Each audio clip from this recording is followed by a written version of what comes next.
Hi அனைவருக்கும் வணக்கம். இன்னைக்கு என்ன பார்க்க போறோம் அப்படின்னா 10th ஸ்டாண்டர்ட் தமிழ் இயல் 5 ஃபுல்லாக பார்க்க போகிறோம். ஆல்ரெடி நம்ம சேனலில் 10th தமிழில் இருக்க இயல் 1லேருந்து 4 வரைக்கும் எல்லா லெசன் லைன் பை லைன் கொஷினும் அப்லோட் பண்ணியிருக்கோம். இது வரைக்கும் பார்க்காதவங்க கண்டிப்பாக மிஸ் பண்ணாமல் பாருங்கள். இந்த இயல் 5ல் என்னென்ன லெசன்ஸ்லாம் இருக்குது அப்படின்னா பன்முக கலைஞர், கம்பராமாயணம், பாய்ச்சல், அகப்பொருள் இலக்கணம் and last one Thirukkural. So இந்த லெசனில் இருக்க லைன் பை லைன் கொஷின் ஃபுல்லாக பார்க்கலாம்.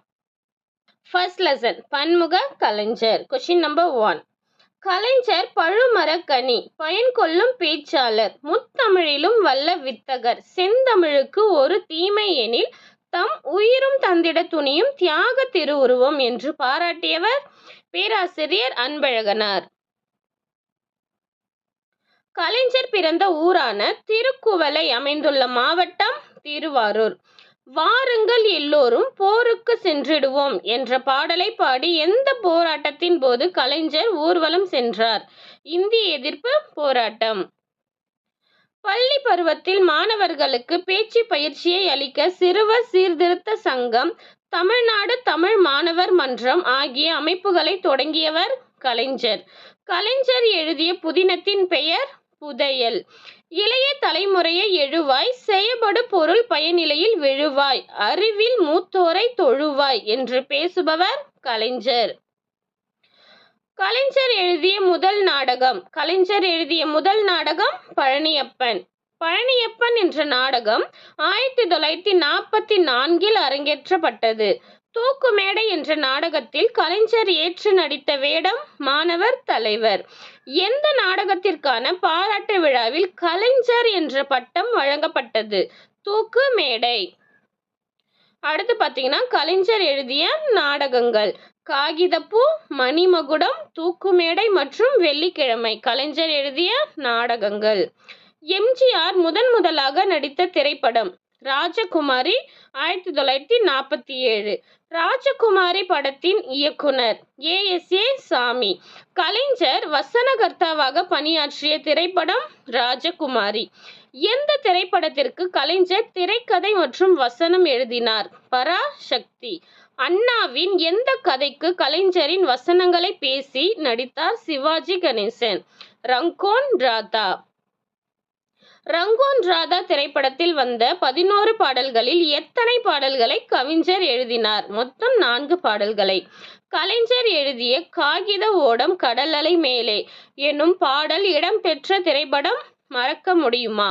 கலைஞரின் கதை வசனங்களில் பகுத்தறிவு பற்றி பேசிய படங்கள் பராசக்தி, ராஜகுமாரி மற்றும் மலைக்கல்லன். பகுத்தறிவு பற்றி பேசிய படங்கள்.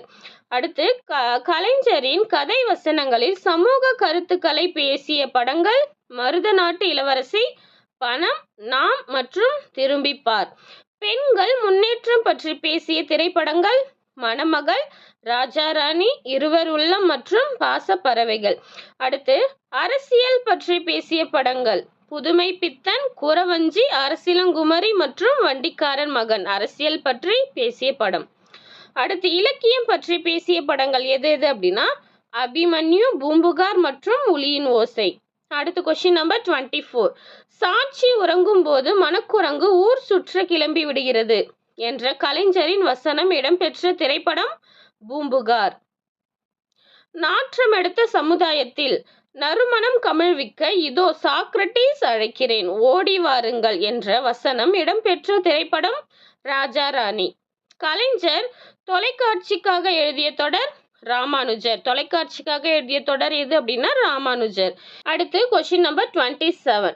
இளம் வயதில் கலைஞர் எவ்வகை என்னும் கையெழுத்து ஏட்டை நடத்தினார்? இளம் வயதில் கலைஞர் நடத்திய கையெழுத்து ஏடு எது அப்படின்னா மாணவநேசன். அண்ணாவின் இதழ் திராவிட நாடு. கலைஞர் கையெழுத்து இதழாக தொடங்கியது எது அப்படின்னா முரசொலி, இன்று நாளேடாக உள்ளது. கலைஞரின் புனைப்பெயர் எது அப்படின்னா சேரன். கலைஞர் சேரன் என்ற புனைப்பெயரில் பல கட்டுரைகளை எழுதினார். கலைஞரின் ஆங்கிலேய எதிர்ப்பு உணர்வை வெளிப்படுத்தும் கட்டுரை எது அப்படின்னா தூக்கில் தொங்கிய கணபதி.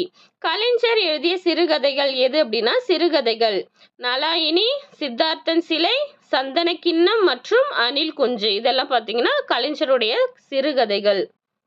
அடுத்து கலைஞர் எழுதின புதினங்கள் எது அப்படின்னா கலைஞரோட புதினங்கள் ரோமாபுரி பாண்டியன், தென்பாண்டி சிங்கம், பொன்னர் சங்கர் மற்றும் ஒரே ரத்தம். இதெல்லாம் பார்த்தீங்கன்னா புதினங்கள், கலைஞருடைய புதினங்கள்.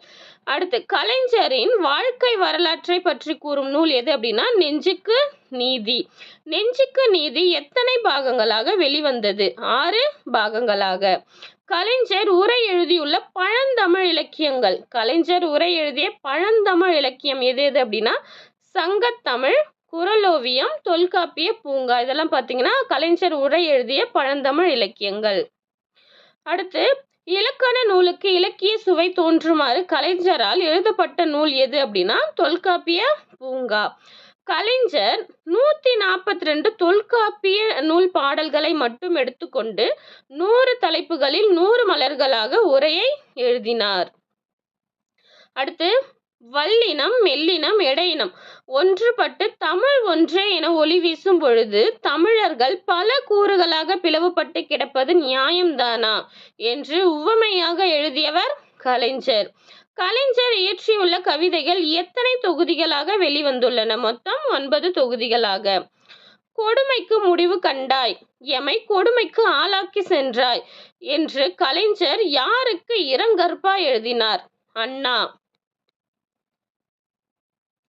அண்ணாவின் 102வது பிறந்த நாளை முன்னிட்டு அண்ணா நூற்றாண்டு நூலகம் உருவாக்கப்பட்டது.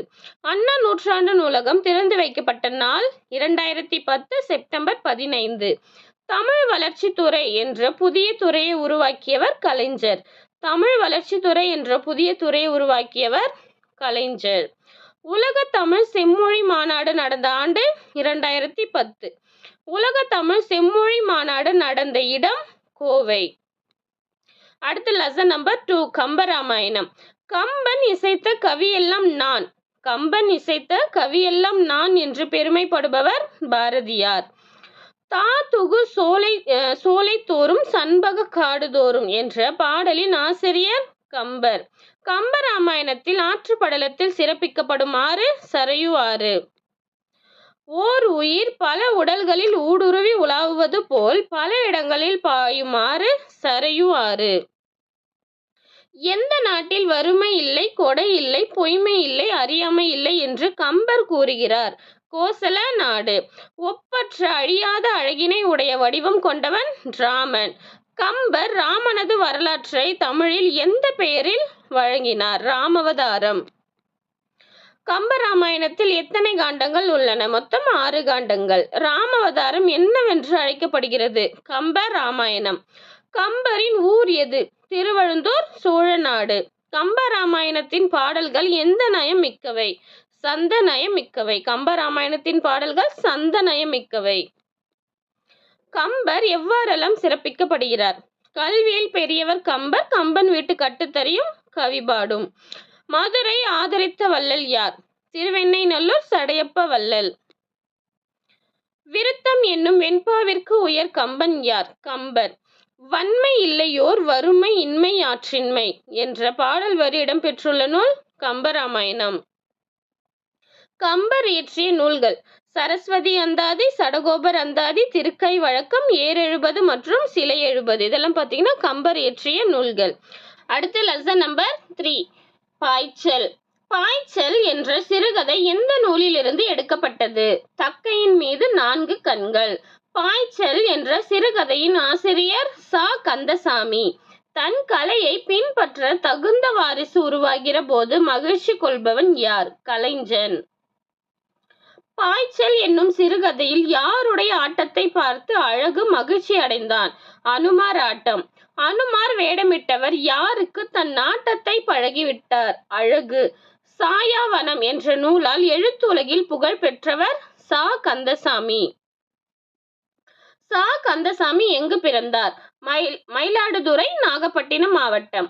ச. கந்தசாமி எந்த நூலுக்கு சாகித்ய அகாடமி விருது கிடைத்தது? ச. கந்தசாமியின் எந்த நூலுக்கு சாகித்ய அகாடமி விருது கிடைத்தது? விசாரணை கமிஷன். சுடுமண் சிலைகள் என்ற குறும்படத்திற்கு அனைத்துலக விருதை பெற்றவர் ச. கந்தசாமி. 150க்கும் மேற்பட்ட சிறுகதைகளையும் 11க்கும் மேற்பட்ட புதினங்களையும் எழுதியவர் ச. கந்தசாமி. ச. கந்தசாமி எழுதிய புதினங்கள் தொலைந்து போனவர்கள் சூரிய வம்சம் சாந்தகுமாரி. நோன்பு இரும் பரப்பின் வங்க ஈட்டத்து தொண்டியோர் என்னும் பாடல் வரி எந்த நூலில் இடம்பெற்றுள்ளது? சிலப்பதிகாரம் ஊர்கான் காதை பகுதியில். தொண்டி என்ற ஊர் எந்த மாவட்டத்தில் உள்ளது? ராமநாதபுரம் மாவட்டம். அடுத்து இலக்கண பகுதி அகப்பொருள் இலக்கணம். Question number 76. தமிழர் பல்லாயிரம் ஆண்டுகளுக்கு முன்பே வாழ்வியலை எவ்வாறு பிரித்தனர்? அகம் மற்றும் புறம் என்று. அன்புடைய தலைவன் தலைவி இடையிலான உறவு நிலையை கூறுவது அகத்திணை எனப்படும். அகத்திணையின் வகைகள் எத்தனை? அகத்திணை வகைகள் 7. என்னென்ன அப்படின்னா குறிஞ்சி, முல்லை, மருதம், நெய்தல், பாலை, கைக்கிளை மற்றும் பெருந்திணை. இதுல பாத்தீங்கன்னா முதல் 5 மட்டும் அன்பின் ஐந்திணைகள் எனப்படும். இதுல பாத்தீங்கன்னா 5 திணைகளுக்கு உரியன யாவை? என்னென்ன அப்படின்னா முதற் பொருள், கருப்பொருள் மற்றும் உரிபொருள் 5 திணைகளுக்கு உரியன. முதற் பொருள் என்பது எதனை குறிக்கும்? முதற் பொருள் என்பது எதனை குறிக்கும்? நிலம் மற்றும் பொழுது. நிலம் எத்தனை வகைப்படும்? நிலம் 5 வகைப்படும். குறிஞ்சி, முல்லை, மருதம், நெய்தல், பாலை. இதுல பாத்தீங்கன்னா குறிஞ்சி என்பது மலையும் மலை சார்ந்த இடமும். முல்லை என்பது காடும் காடு சார்ந்த இடமும். மருதம் வயலும் வயல் சார்ந்த இடமும். நெய்தல் கடலும் கடல் சார்ந்த இடமும். பாலை சுரமும் சுரம் சார்ந்த இடமும். அடுத்த கொஸ்டின் நம்பர் 82. பொழுது எத்தனை வகைப்படும்? பொழுது 2 வகைப்படும். பெரும் பொழுது மற்றும் சிறு பொழுது. நம் முன்னோர்கள் பெரும் பொழுதை ஓராண்டில் எத்தனை கூறுகளாக பிரித்துள்ளனர்? கார்காலம், குளிர்காலம், முன்பனிகாலம், பின்பனிகாலம், இளவேநீர் காலம் மற்றும் முதுவேநீர் காலம். இதுல பாத்தீங்கன்னா கார்காலம் எந்தெந்த மாசத்துல இருக்கும் அப்படின்னா ஆவணி மற்றும் புரட்டாசி. குளிர்காலம் பாத்தீங்கன்னா ஐப்பசி மற்றும் கார்த்திகை. முன்பனி காலம் பாத்தீங்கன்னா மார்கழி மற்றும் தை. இதே பின்பனி காலம் பாத்தீங்கன்னா மாசி மற்றும் பங்குனி. இளவேநீர் காலம் பாத்தீங்கன்னா சித்திரையும் வைகாசியும். அடுத்து முதுவேநீர் காலம் பாத்தீங்கன்னா ஆடி மற்றும் ஆனி. இது ரெண்டுமே முதுவேநீர் காலம். ஃபர்ஸ்ட் பெரும்பொழுது பார்த்தோம் இல்லையா? இப்போ சிறு பொழுது. ஒரு நாளில் எத்தனை கூறுகளாக சிறு பொழுது என்று பிரித்துள்ளனர்? எத்தனை அப்படின்னா 6.